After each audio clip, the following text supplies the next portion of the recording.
Hello, everyone. Kevin Durant just got traded. In case you live under a rock, you don't hear any NBA news or anything. We just saw one of the bigger trades of the past couple years, just in terms of its impact on the league. Kevin Durant has just got traded to the Houston Rockets in exchange for Dillon Brooks, Jalen Green, the 10th overall pick in Wednesday's draft, and 5 second-round picks.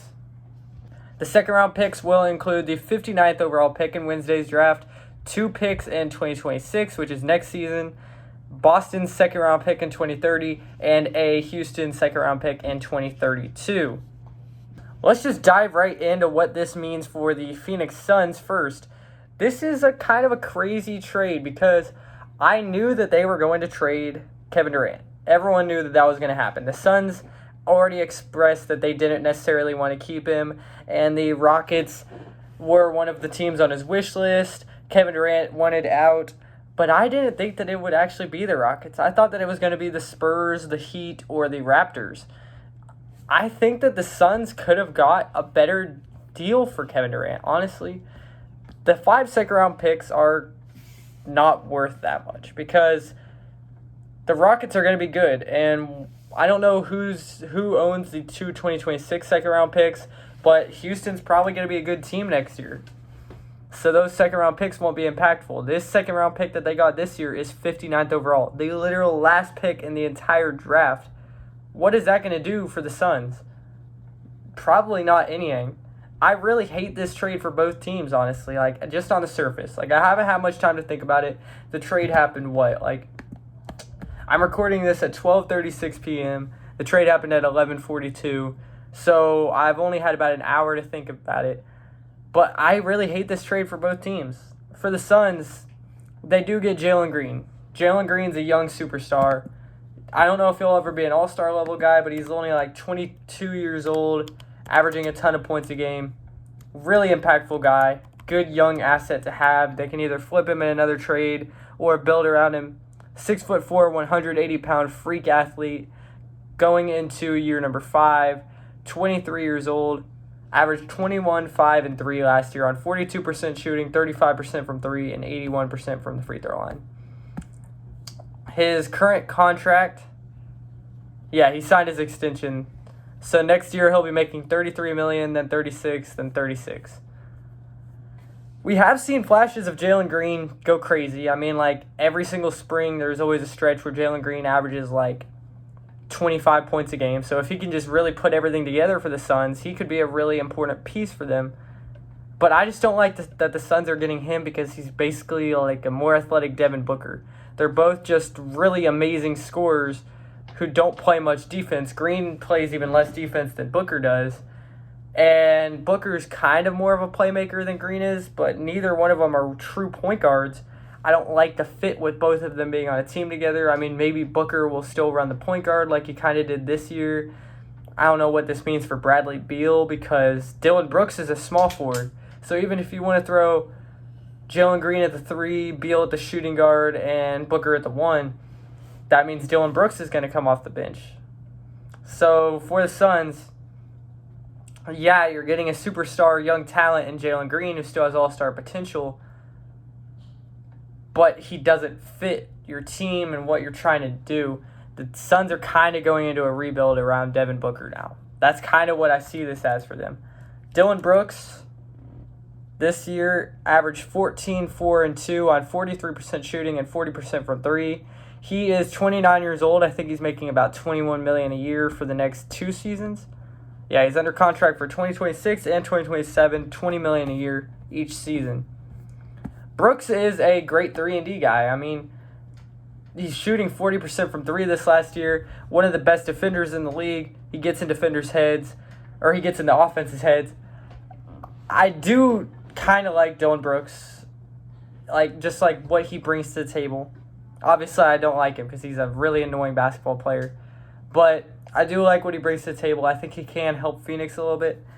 I just don't know why the Suns did this, what they were really doing here, honestly. If you take a look at ESPN's big board, who's even projected to go like 10th overall.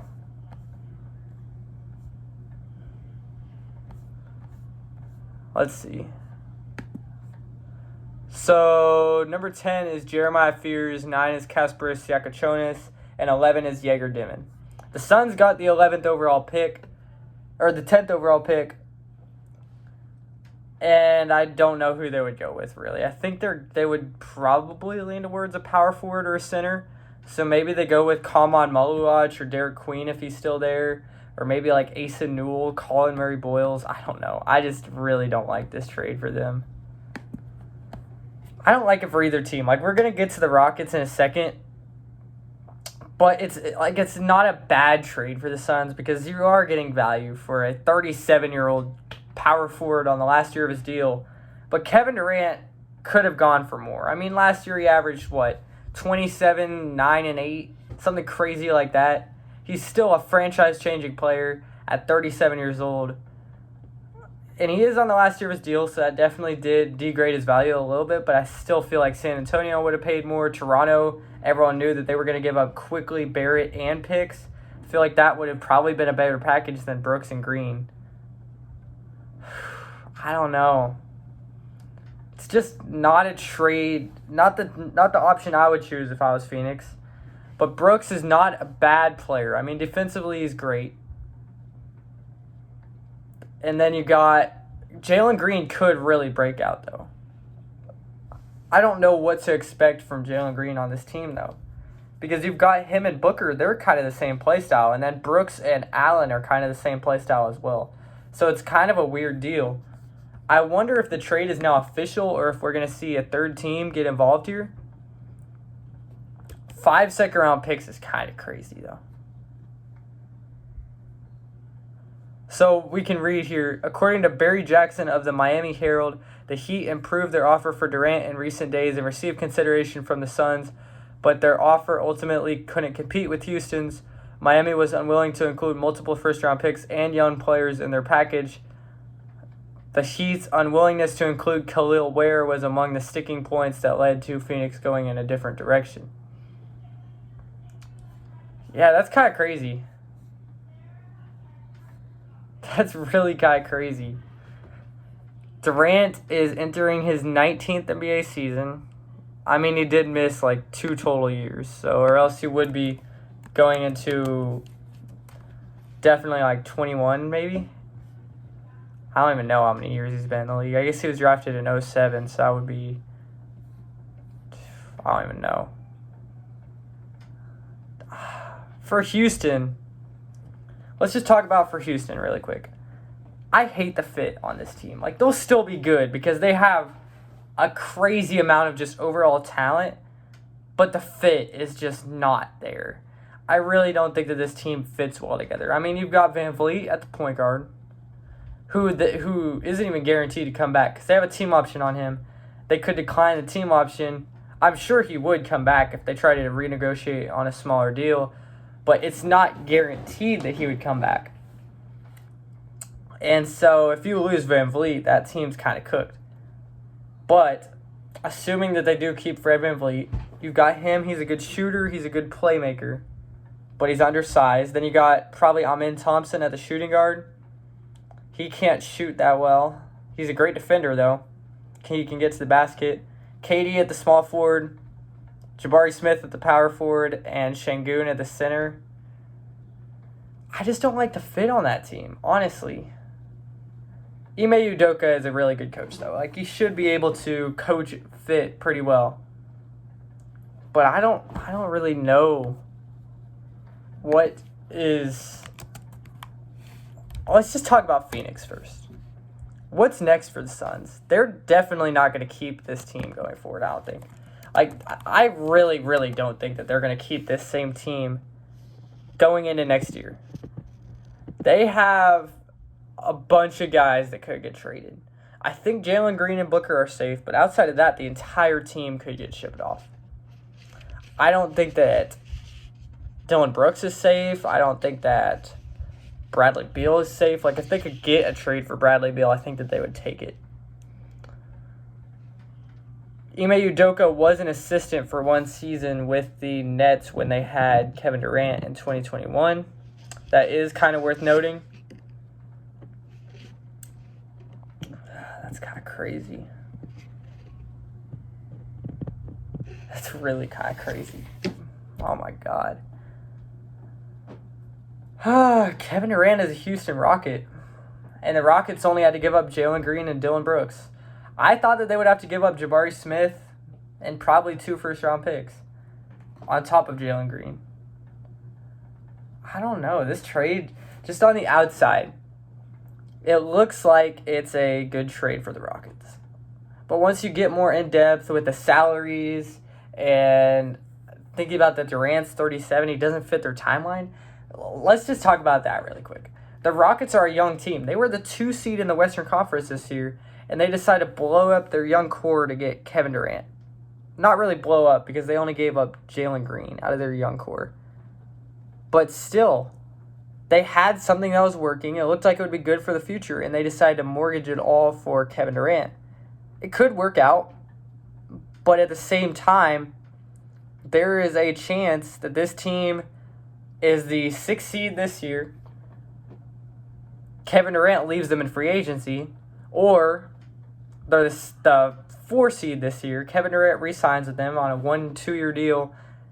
They suck again, and then say he signed a 2-year deal. Then he requests a trade. No one's saying that Kevin Durant's loyal, because I love Kevin Durant. Like, I'm wearing his jersey right now, but he is not a loyal player. If Houston sucks with him, he might request a trade next offseason. They might do a sign-and trade or something crazy like that. I don't know if this Houston team, I don't know if they're built well enough to make a deep finals run. It's just really going to depend on if Şengün and Amen Thompson really develop well. Because, yeah, Şengün and Thompson both have very, very, very high ceilings, but they're not at their ceilings yet, obviously. And so it's just really going to take some time to see. I think Houston's done making deals. I don't think they have any money left to spend in free agency. I don't see them making any more trades. But it's just really going to depend on how this team meshes together. Because they are returning 4 of their starters. Or not 4 of their starters, but 4 of their starters projected for next year are returning guys. But then you throw Kevin Durant in there. Like, he's not always been labeled as a great teammate and all that. But he's going to do his thing. He's Kevin Durant. He's the best scorer in the game of basketball. He's going to bring a lot to that Houston team. I just don't know if they're a team that's going to go on a deep run. This Phoenix team, if they keep this roster together for next year, they could honestly be a play-in team. Maybe a top 8 or 7 seed. I could see them maybe sneaking into the 7. It's just really going to depend on if Jalen Green actually has a good year or not. Because if he comes in next year and he's averaging 25 points a game and he's an all-star, I think Houston loses this trade. Especially if Houston starts the season off slow. Because Kevin Durant's on the last year of his deal. He's 37 years old. And it's really also going to depend on who the Suns draft 10th overall to really determine what the grade is. Because if the Suns draft like some random, like say they go with Rasheer Fleming 10th overall, or Carter Bryant, who does have a high ceiling, but he's not really there yet, or like Thomas Sorber, then that's definitely going to impact how this trade goes. But I think that the Suns can really get good value at that 10th overall pick. They may even trade it away. I just don't think that the Suns are done. That's what I'm really going at here. They're not done making deals. This was a precursor to another deal, I think. It's got to be. I don't think Brooks, Allen, Beal, like, they are not going to keep all those guys. They have, on the same team, the shooting guard and small forward position, they have Bradley Beal, Devin Booker, Jalen Green, Dillon Brooks, Grayson Allen, Damian Lee,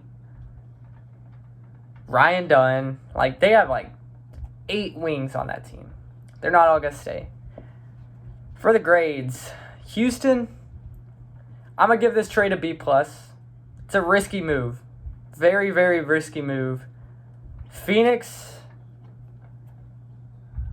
Suns, I'm going to give for them, they did get decent value because 5 second-round picks is a big deal in the new CBA era where you can't pay guys. If they hit on just 1 or 2 of those picks, that's going to be a pretty big deal for the Suns.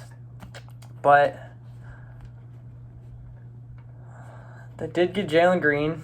Dylan Brooks is not an impact guy for Phoenix, I don't think. I'm going to give the Suns a B-. I think they could have done better. I think I would have rather had Barrett quickly in a first. But that's just me. And I would have rather traded Kevin Durant to the East.